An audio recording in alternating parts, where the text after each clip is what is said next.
on the left rear or driver's side rear wheel bearing. It's making a lot of noise when you get over 40 miles an hour, and there is some wheel play in it once you have the vehicle off the ground. I'll demonstrate that here in just a second. Got the wheel off the ground, and it's got a little bit of a shake to it. You probably can't see that because of the way I'm holding the camera, but you can certainly hear it when we spin the tire, and you'll kind of hear kind of a grinding sound. It's not the brake pads; they are clear of the rotor. It's actually the wheel bearing itself. So I'll let you have a listen to it.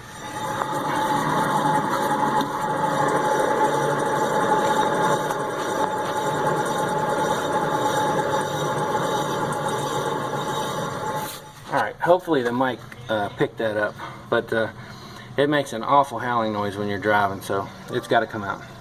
We're going to start by removing the, obviously the lug bolts to remove the tire, and I'll show you that here in just a minute.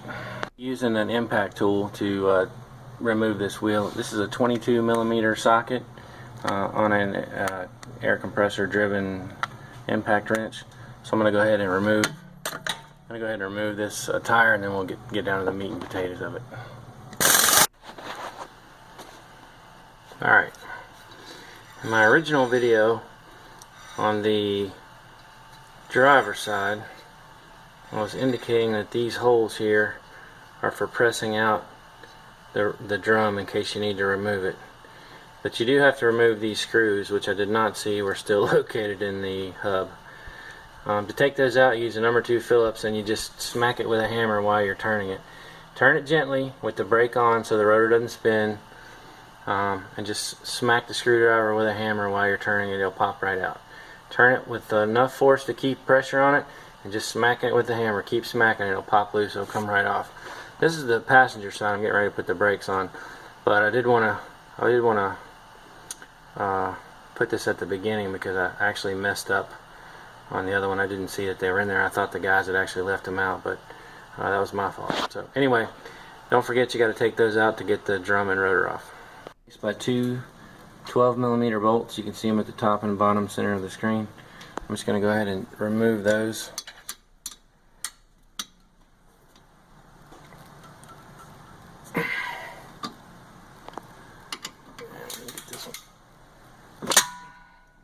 Snug there. Okay, pop loose. Okay, once you get these loosened up, they should come out fairly easy by hand. They generally have a lubrication in them to keep the caliper sliding, so if those are properly lubricated, this should come out fairly easy. You see they're fairly clean. Set that over there. I'll go ahead and back this one out as well. Caliper toward ourselves to kind of release some of the brake pedal tension and make the caliper easy to slide off of the rotor, and it should come off just like that. The caliper removed, we can easily pull these brake shoes away, and as you can see, these brake shoes are not completely worn down, but they're definitely not ones you want to put back in, especially if you've already got it torn down this far. We've got some brake pads we're going to put in before we're finished with this install. We'll just remove that one. I got a little uneven wear there too, so that's an indication that it's not lubricated and the caliper slides as much as we'd like, because one side is moving freely and wearing down quicker than the other.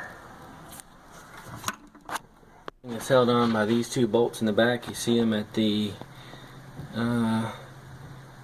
middle of the screen there, and you can see the wrench is located on one of them. They're 17mm, and we'll be removing those, and that'll allow us to remove this housing here so that we can actually get this rotor out of place and get to the wheel bearing we're going to change. Guys will struggle trying to get these bolts off, but there's actually a pretty neat trick you can use, or a cheat you can use. I'm going to go ahead and put the 17mm wrench in place on the nut. Now I've already actually cheated and loosened this, but I just kind of want to show you how you would go about doing it if it were tight. This will make things a little easier on you. I know it's kind of hard to see and it's tight in here, but once you have your wrench in place, you can take a second wrench and you can just kind of cup it over top of the first wrench like I'm doing here. Actually, I'm going to flip this around so it's a little bit easier. There we go. and you can use the extra leverage by lengthening the wrench. So if you can kind of see from a side angle here what it looks like, and here's what it looks like from above. You'll just take your hand using the second wrench anchored into the first here, and you can just kind of tug down on it easy, and it really doesn't take a whole lot of pressure with that kind of leverage to loosen these bolts. Now these bolts should, once you have them loose, and I've not removed these, this is actually how they're coming out. I've not yet removed them, so you can see it's fairly easy to get them out. I'm not going to take that one all the way out because this one here is going to have a little more tension on it just from the gravity and the weight of the brake caliper itself. Or excuse me, the caliper bracket. I apologize. My terminology may not be great, but I can take anything apart. Alright, so we're going to get these bolts out, and the caliper mount should come right off, and it does. And now we're free to get this rotor off. And what I'll do is I'll just give it a couple of good taps with a hammer. See, my caliper's falling down a little bit. Okay. I'll just kind of loosen it up, and anything that might be seized in there should come loose. And I'll just grab it and pull it off the frame. A couple of good whacks with a hammer, loosen it right up. The hub, or excuse me, the rotor just pulls right off. The drum and rotor set, as you can see, the parking brake mechanism is housed on the inside. Those brakes, they don't look bad at all. They're generally pretty thin anyway, and this is good news because this means the missus has not been riding with the parking brake on. So that's good. Now that we've got the wheel off and the brake caliper and brake shoes are off, you can really hear just how bad this bearing is. Because as you can see, there's nothing here that we could say is rubbing or grinding, because all of that hardware is out of the way. But when you spin this, you can kind of hear it. And it is just stiff as a board. I mean, you can't spin it at all. It's just practically seized there, where it's just completely worn out, and that's what's the cause of all that noise. So what we're going to do now is take this off on the 2007 Honda. It's an all-in-one piece, and it's held together with 4 bolts, and they're down in here. You can kind of see the heads of the bolts.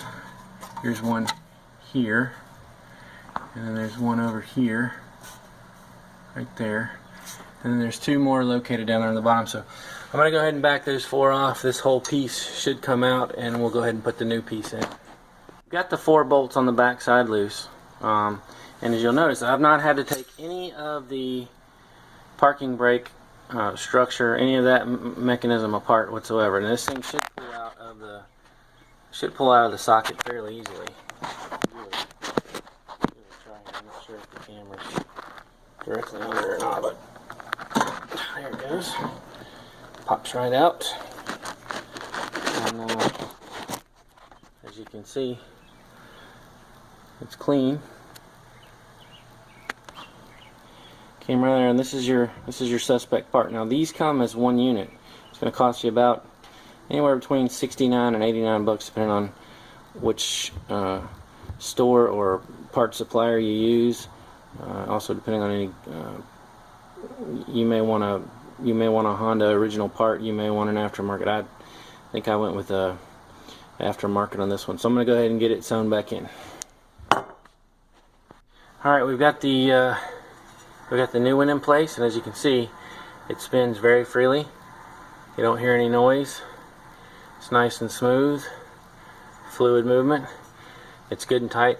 I do recommend putting some thread lock, light duty thread lock, on the bolts. You can see right there.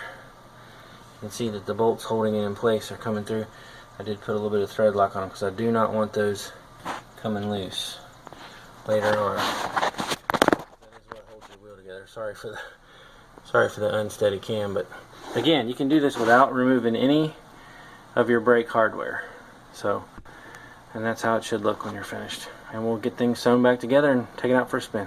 Real quick, And because I am human, and because I am prone to make mistakes, I totally missed the fact that these two screws were here and these other two holes were open. These are the holes you would use to press off the drum if you're having trouble getting it off.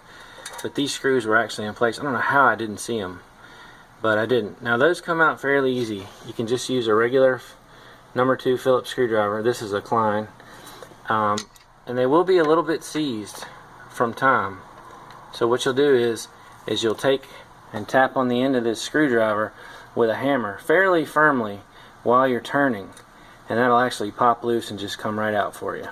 So that's the amendment I gotta give you, because like I said, I'm human and I make mistakes. So I failed to tell you to take that off originally. When you put the rotor and the drum and rotor set back on, you want to make sure you line those holes up so you can get those screws back in. That actually holds the drum to the bearing. And so now it's on. Now we'll go ahead and we'll get our brake hardware back in place, put our new brakes in, and move forward. Caliper mounted where it belongs. Excuse me, the brake caliper bracket is where it belongs. And now we'll get the new shoes and get those in place.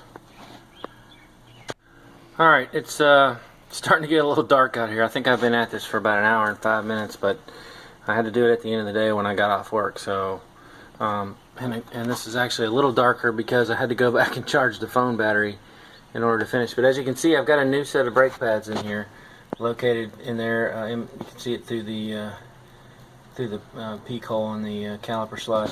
So the new brakes are in. I did have to reset the caliper. For those of you that are somewhat mechanically inclined, you know what this is. That's a C-clamp, and that's your best friend when it comes to putting in brakes. You can use that to push the brake calipers back into where they go.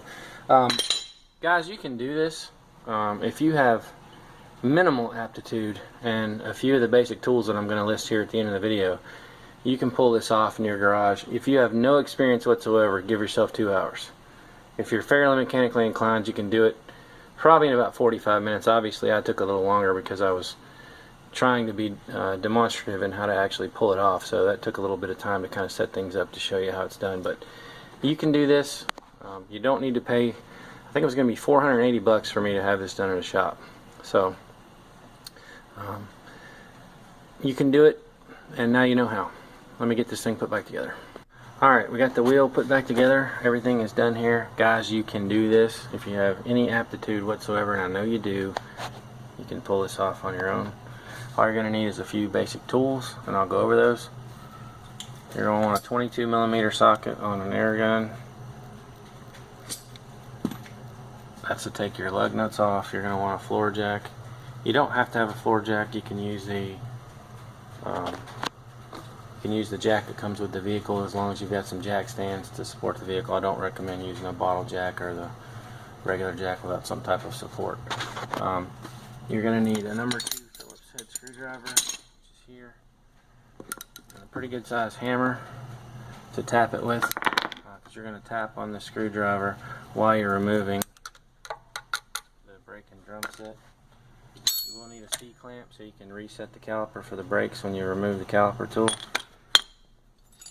The brake calipers come loose with a 12mm wrench. I'm using just your basic Husky tools. You can pick those up. Well, you know where you can pick them up. You're going to need a 17mm wrench to remove the actual brake caliper mount.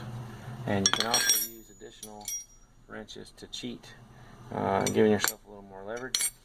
And to remove the actual bearing itself, you're going to want to use a 17mm deep well socket, or you can do what I've done here and use a adapter on a 1/2 inch drive to 3/8 drive to give you the clearance. You'll see why when you get in there, why you want to use this to take that out. But there's some brake lines and some other apparatus in there that you're going to want to get past. This right here is the perfect setup to get the hub out when you're replacing the bearing. And that's all you need, guys. You do that, take it apart just like I showed you, then put it right back the way it came. Use a little bit of thread lock. You can get a tube of that at your local